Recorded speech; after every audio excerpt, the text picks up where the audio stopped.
రాష్ట్రాన్ని ఇలాంటి దొంగల పరం చేస్తారా? రాష్ట్రాన్ని కాపాడుకుంటారా?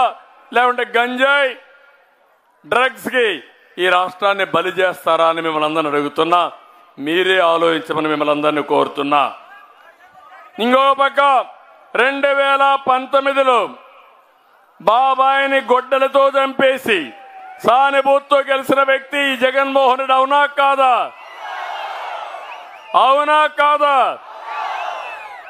ఇప్పుడు వాళ్ళ చెల్లెలే చెప్పింది, నన్ను ఎమ్మెల్యేగా పెట్టమని అడిగాడు, అడిగిన దానికి ఆయన చంపారు, ఆయన ఆత్మశాంతి కోసం వీవిలో పోటీ చేస్తారని నిన్నే చెప్పింది.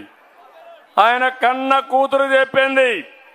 అంటే గొడ్డలతో బాబాయిని లేపేసే వ్యక్తులు ఈ రాష్ట్రాన్ని పరిపాలించడానికి అర్హత ఉందా అని మిమ్మల్ని అడుగుతున్నా.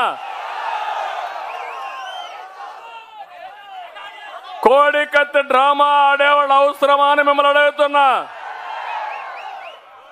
ఇప్పుడు నిన్నే చూశారు తమ్ముళ్ళు, కొత్త డ్రామా. పేదలు, వృద్ధులు, వికలాంగులకి పింఛన్లు ఇస్తున్నాం. ఎవడు ప్రారంభించాడు ఈ పింఛనం? మొట్టమొదటిసారిగా నందమూరి తారక రామారావు గారు 35 రూపాయలతో ప్రారంభించారు. 2014 నేను ముఖ్యమంత్రి అయితే 200 రూపాయలు 2000 రూపాయలు చేసిన పార్టీ ఏది?